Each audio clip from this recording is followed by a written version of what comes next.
These are 6 methods I use to brew my coffee with Hario Switch, a dripper that is increasing its popularity across the world thanks to its technology. A valve that gives us the possibility to switch this coffee brewer in 2 modes: immersion and pour over, giving us different ways we can use to brew our coffee. And here are 6 of them that I normally use. The first one is the full pour over. By keeping the valve open, you can use the Hario Switch as a classic pour over brewer, like a V60.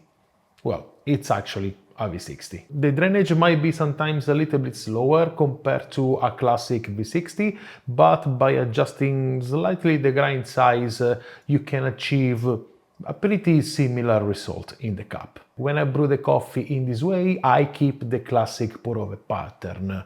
I apply a first pour to saturate the coffee, so the blooming, and then based on the coffee I'm brewing, I apply a long pour or I split the remaining water in multiple pours to shape the coffee extraction, like I do with any other pour over methods. The next one is the immersion blooming. Basically, I keep the valve closed just for the first pour, the blooming. And then I open the valve and I continue to brew my coffee, like a classic pour over method. In this way, you ensure a good saturation of the coffee at the beginning. I find this way very effective for when I brew fresh coffee, because the water retained in the dripper gives us a better saturation and helps to increase the escape of CO2 from the coffee cells. This, compared to the previous method, so the full pour over, gives us a better saturation of the coffee that will lead to a higher and also more uniform extraction. Then we have the hybrid method, where I do immersion blooming like the previous method, and then I open the valve, and for the rest of the brewing I split this in 2 parts. On the first part I keep the valve open and I brew the coffee like a classic pour over. Then I wait until all the water drains and I close the valve. And then for the second part I use the Hario Switch on immersion mode. This method helps me to control the extraction at the end of brewing. And also, based on how long I let the coffee steep in the water, I can control the mouthfeel. Longer contact time will lead to a higher body with a more creamy mouthfeel, and shorter contact time will do the opposite, so a lower body with a thinner mouthfeel. Here the longer contact time can also lead to over extraction, so it's up to you to control this last step to find the right balance in the cup. Then we have the full immersion method. Close the valve, place the coffee and pour the full amount of water all in once. This is a method similar to the one we usually use with a clever dripper or with a French press, but with a better filtration. This is a method that is very easy to use, and also you don't need a gooseneck kettle to brew the coffee in this way. Here you can control the extraction with the ratio, with the grind size, and also with the immersion time. It's also very important to understand the full capacity of your Hario Switch. Like, for example, I'm using a 0.2 size, so I know that the maximum quantity of water that can fit in the brewer is around 250 grams of water together with the coffee. So check based on the Hario Switch you have, so you make sure that you don't overfill the brewer. After I pour the whole amount of water, what I like to do is also to stir gently the crust around 2 minutes. This will break the crust and let the remaining coffee particles that were floating on the top to sink inside the brewer, so that you will have all the coffee on the bottom after you are opening the valve and all the liquid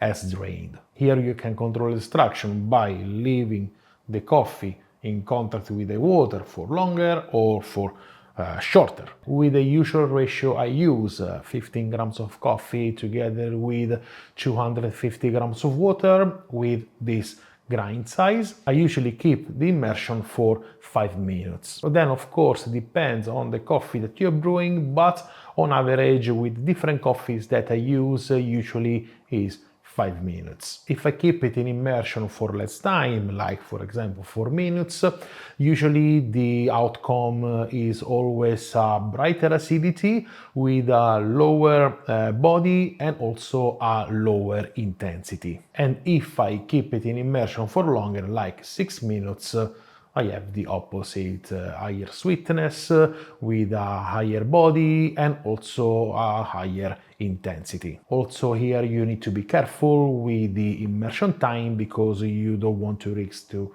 over extract the coffee like it could happen with the previous method. When I do the full immersion method, usually I use a higher water temperature, like in between 94-96 degrees Celsius, and this because usually during a long immersion we have also higher temperature loss. So to compensate a bit of this loss, I start with a higher water temperature. With this method, I also suggest controlling the extraction with the grind size. For example, you can grind your coffee finer and then keep it in immersion for less time. Here you can avoid extraction of astringent compounds that are easy to extract with a longer immersion, and also you don't need to worry about channeling because this is an immersion method, so it doesn't really matter. The next method is the full immersion blooming boost. Here I keep the valve closed like the full immersion method,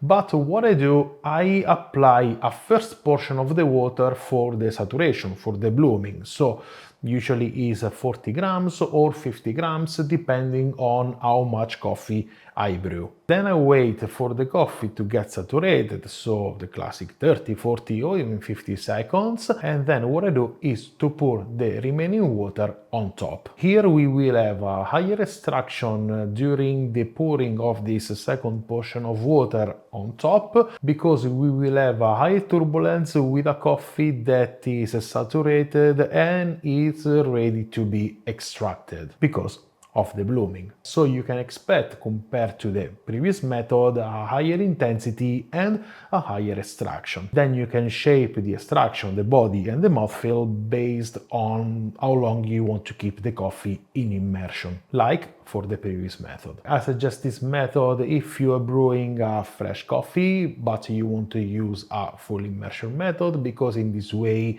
it will help to saturate the coffee better and let the CO2 escape.